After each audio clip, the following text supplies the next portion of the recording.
A week before my sister's wedding, I caught her kissing my boyfriend. I told her fiancé the truth, and from that moment on, things didn't go the way either of us expected.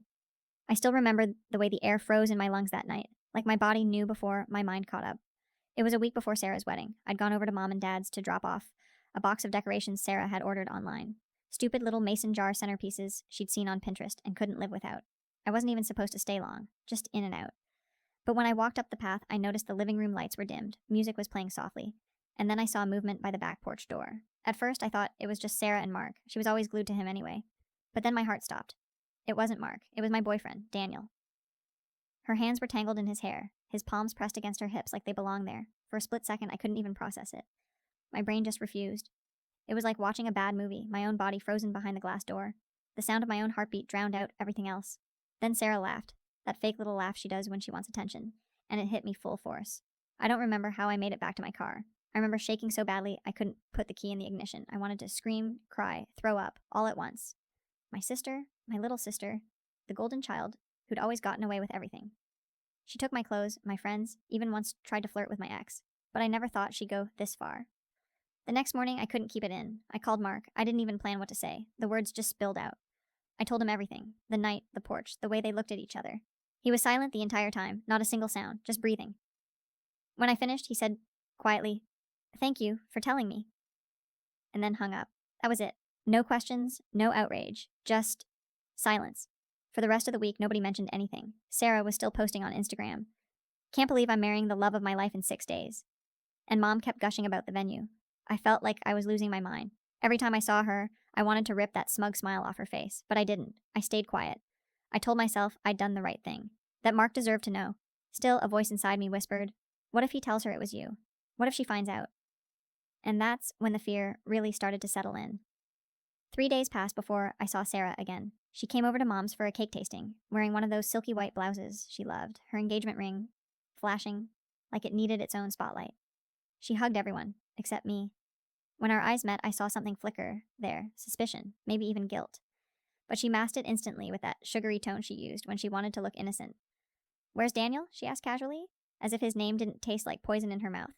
I forced a smile. "Busy?" Her grin faltered, just for a second, but it was enough, she knew. Somehow she knew I'd told Mark. That night, my phone wouldn't stop buzzing. Calls, texts, voicemails, from Daniel. I didn't answer. The last one came around midnight, and I finally picked up. His voice was desperate. "You told him, didn't you? Sarah's freaking out. You don't understand what you've done." My blood went cold. "What I've done? You cheated on me with my sister." "She said it was just a mistake," he yelled. "You ruined everything." Then he hung up. Ruined everything. The irony almost made me laugh. Hey guys, real quick before we keep going, don't forget to sub and drop a like if you're enjoying the story. Thank you very much. Enjoy watching.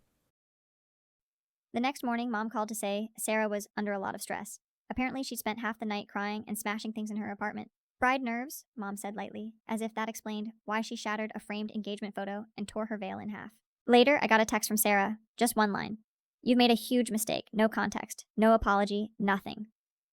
That evening, she showed up at my apartment uninvited. Her mascara was smeared, hair wild, like she hadn't slept in days. The first thing she did was slap me. Hard. "You couldn't keep your mouth shut, could you?" she screamed. "You just had to ruin it for me." I was so stunned I didn't move. She shoved past me into the living room, pacing like a wild animal. "You think Mark's going to love you now? You think you've won?" "Won what?" I shouted back. "He's your fiancé, Sarah. I don't want him. I just wanted to stop pretending." She grabbed a photo off my shelf, one of us as kids, covered in cake at some long ago birthday, and smashed it against the floor. "You're pathetic," she hissed. "You'll always be jealous of me." I didn't even fight back, watching her rage like that. It was like seeing the truth finally spill out of her. She left the apartment in chaos, slamming the door so hard the frame cracked. That's when I realized this wasn't over, not even close. The next morning, I woke up to chaos. My phone was buzzing nonstop. Group chats, DMs, even coworkers texting, "Are you okay?" And "What's going on between you and Sarah?"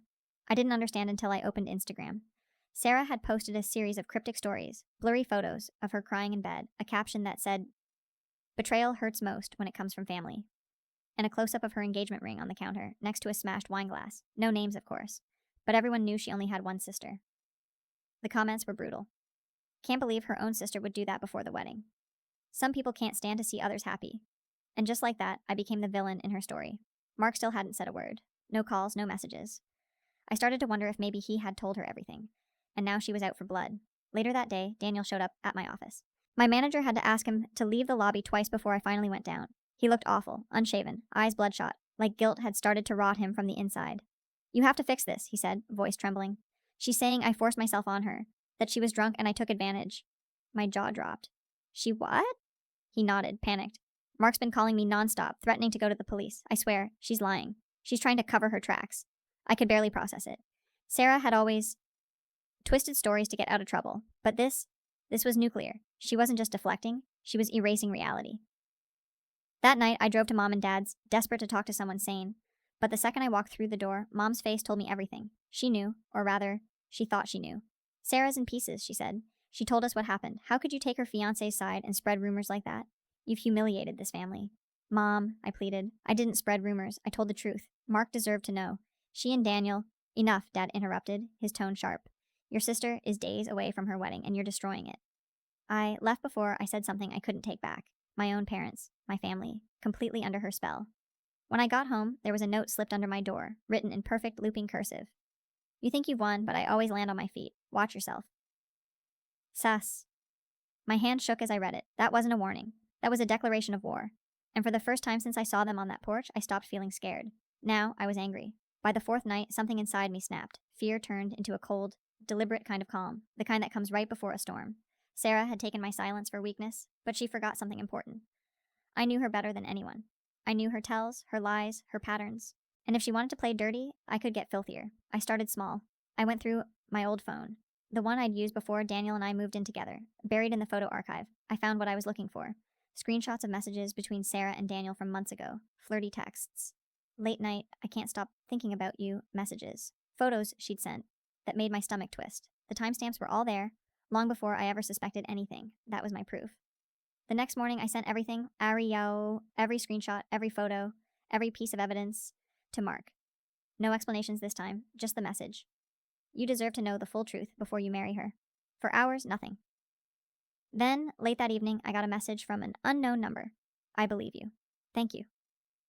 Mark, that was all. But it was enough. 2 days before the wedding, Sarah came unglued.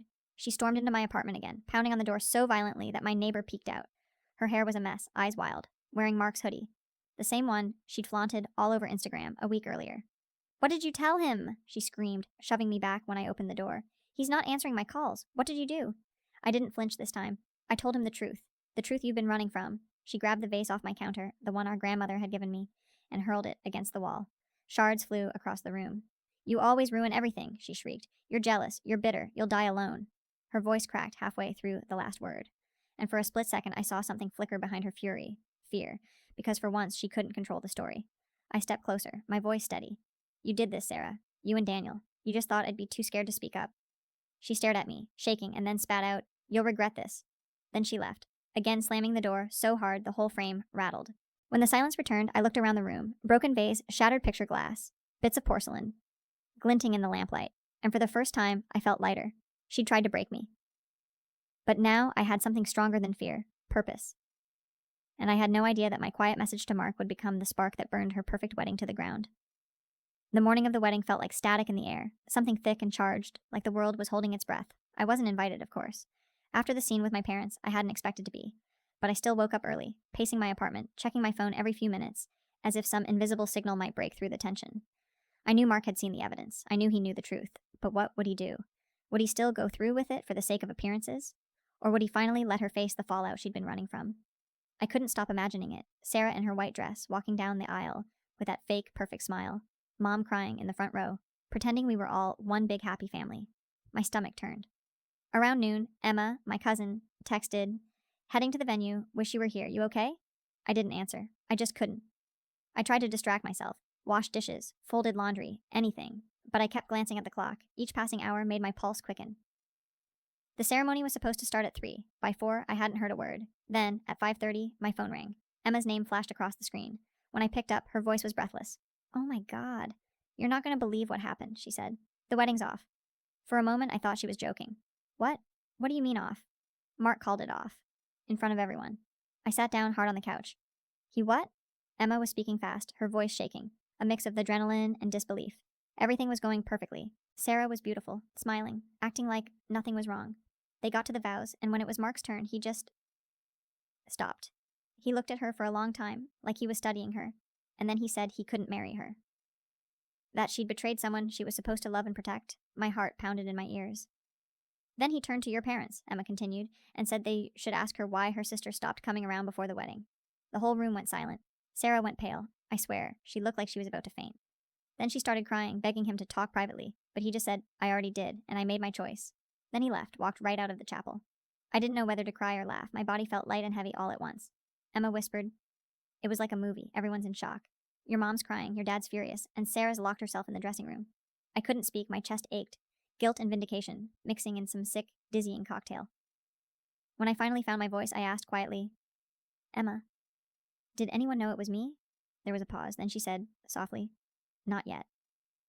And that yet hung in the air like a threat. That night felt endless. Even after Emma hung up, her words kept replaying in my mind. He called it off, in front of everyone. I poured myself a glass of wine, then another, and stared at the dark window reflection. Somewhere, my sister was sitting in a ruined wedding dress, and my parents were probably trying to piece together the fragments of their perfect family illusion. And somehow I was both the villain and the victim in the same story. By morning, the news had spread. Someone from the wedding, probably one of Sarah's bridesmaids, had posted a cryptic update on Facebook. Never thought I'd see a wedding end like that. Secrets always come out. It had over 200 comments in an hour. Gossip travels fast in our town. My phone started buzzing again. Mom called first. I ignored it. Then Dad. Then finally a text. We need to talk. Now. I didn't answer. I couldn't face them yet. Not while they were still under Sarah's spell. Still seeing me as the troublemaker who'd ruined everything. But I didn't have to. Because by noon, Sarah came to me herself. She showed up without warning, again. Her wedding makeup was still faintly visible. Black streaks under her eyes. Lipstick smudged. Hair matted. She looked like she hadn't slept, and when she spoke, her voice was hoarse. You think you won? She rasped. You destroyed my life. I didn't move. You destroyed it yourself. You told him everything, she shouted, stepping closer. You embarrassed me in front of everyone. Do you know what it's like to have 200 people stare at you while your fiancé walks out? Yes, I said quietly. It's called consequences. Her eyes filled with tears, but not from remorse, from rage. You think you're better than me? You're not. You're jealous. You've always been jealous. Mark only pitied you. That's why he listened to you, because you're pathetic. Her voice cracked on the last word. She grabbed a photo off my counter, the one of us as kids that I hadn't cleaned up since her last meltdown, and ripped it in half. Stop, I said sharply, but she ignored me, knocking over a chair as she spun. Sarah, everyone knows you know, she hissed. Mom, Dad, our cousins, they all know it was you who told Mark. You should see the messages I'm getting. They think I'm crazy because of you. You're done in this family. Then, before I could respond, she shoved the broken photo into my chest, pieces of the frame scraping my hand. Enjoy your victory, she whispered. It's the only one you'll ever get. And then she left, barefoot, still in her torn white dress, stumbling down the hall like a ghost. I stood there, bleeding slightly from the glass, shaking but strangely calm. She could scream, twist the truth, burn every bridge she wanted, but she couldn't undo what she'd done. Still, I knew her too well. Sarah never lost quietly. If she couldn't fix her reputation, she'd try to destroy mine. And I had the sinking feeling she was just getting started. I should have known Sarah wouldn't stay quiet. She'd always had this talent for turning her pain into performance, and this time she weaponized it. By the next morning, her social media was a full-blown circus. A long, tearful post appeared on her Facebook page, starting with, sometimes the people you trust most will stab you in the back and destroy everything you've built. I didn't deserve this. None of us did. No names, but she didn't need them. Every old friend, every distant relative knew exactly who she meant. Within hours, I was being bombarded with DMs. Some sympathetic, others vicious. You should be ashamed. Family doesn't do that. You couldn't stand seeing her happy. At work, whispers followed me like shadows. One coworker, who'd once been friendly, avoided eye contact. Another actually asked, so, did you really ruin your sister's wedding? It was like living in a fishbowl, everyone watching, waiting for me to break. That night, I came home to find my car keyed, a long, deliberate slash across both doors. My stomach dropped. There was a note tucked under the wiper. Hope it was worth it. S. I wanted to scream. But I didn't. I took photos, filed a police report, and said nothing. Because the quieter I stayed, the more it drove her insane. A few days later, Mom called again, this time sounding broken. Sarah's not well, she said softly. She's been calling everyone, crying, saying you set her up. She says you manipulated Mark. I don't know what to believe anymore. Mom, I said, trying to keep my voice steady. I sent Mark proof, screenshots, messages. She can lie to everyone else, but she can't lie to that. There was silence. Then Mom whispered, your father doesn't want you at the house for a while. It's too much right now. It hit like a punch. I hung up before my voice cracked. That evening, I checked my email and nearly dropped my phone. Someone had sent a message from an anonymous account with the subject line, Homewrecker. Inside were edited screenshots, fake ones, making it look like I'd been the one flirting with Mark before the wedding. Photoshopped, blatantly false, but good enough to fool someone who wanted to believe the worst. It was Sarah. I knew it. The timing, the venom, the precision, all her. That's when something in me shifted again. I'd been patient. I'd been quiet. I'd tried to let the truth speak for itself. But she was turning my life into a war zone, so I stopped waiting for her to burn herself out. I decided to strike back, properly this time, and I knew exactly where to start. By the time the fake screenshots started circulating, I was past shock. I was steady, cold, clear. Sarah wanted war, and I'd spent a lifetime learning exactly how she fought. She screamed through things, lied fast, and counted on people's sympathy to shield her. She'd always underestimated me because I never played her game. But this time, I wasn't going to defend myself. I was going to end it. I still had every message, every photo, every timestamped screenshot from both her and Daniel. Not just from the week of the betrayal, but from months before. The flirty selfie she'd sent when Mark was away on business. The voice memo where she whispered, "You make me feel more alive than he ever could." She deleted it from her phone, but I hadn't deleted mine. I compiled everything neatly, folder labeled, "For your information." I didn't send it to Mark. I'd already done my part there. This was for everyone else. I uploaded it anonymously to a private link and shared it quietly with 3 people. Emma, my Aunt Linda, who practically ran the family gossip network, and one of Sarah's bridesmaids, the same one who'd posted the cryptic Facebook comment after the wedding. I didn't need to say a word. The evidence spoke for itself. By morning, Sarah's entire narrative collapsed. Her post disappeared. Her account went private. And suddenly, all those relatives who'd been condemning me were posting things like, "You never really know what happens behind closed doors," and "Truth always finds its way out." Emma texted me later. "You didn't send that, did you?" I wrote back. No comment. That afternoon, Daniel's mother, who had always adored Sarah, showed up at my workplace. She looked furious. "Do you know what she did?" she demanded. "She showed up at our house last night, drunk, screaming that Daniel ruined her life. My husband had to call the police to get her to leave." I didn't gloat, I just nodded. "I'm sorry you had to deal with that." Inside, I felt a strange calm satisfaction. Not joy exactly, just relief. Like the truth had finally been dragged into the light and could breathe again. The following weekend, I drove out to the coast. Just me, my phone turned off, windows down. For the first time in weeks, I slept through the night without waking to my phone buzzing. No messages, no noise, just silence. When I came back, Mom finally called. Her voice was small. "We know what really happened," she said. "We're sorry." I didn't say much. Forgiveness didn't come easy. "I just want peace, Mom, that's all." As for Sarah, she moved out of town a few months later. Rumor was she started therapy after what people called the wedding incident. I hope she did. I didn't hate her anymore. Hate took too much energy, but I did keep one photo, the old one she'd torn. I taped the halves back together and put it in a drawer. It's jagged through the middle, right between our faces. A perfect reminder. Sometimes family breaks in ways you can't fix, but sometimes breaking free is the only way to survive. And that finally was my peace.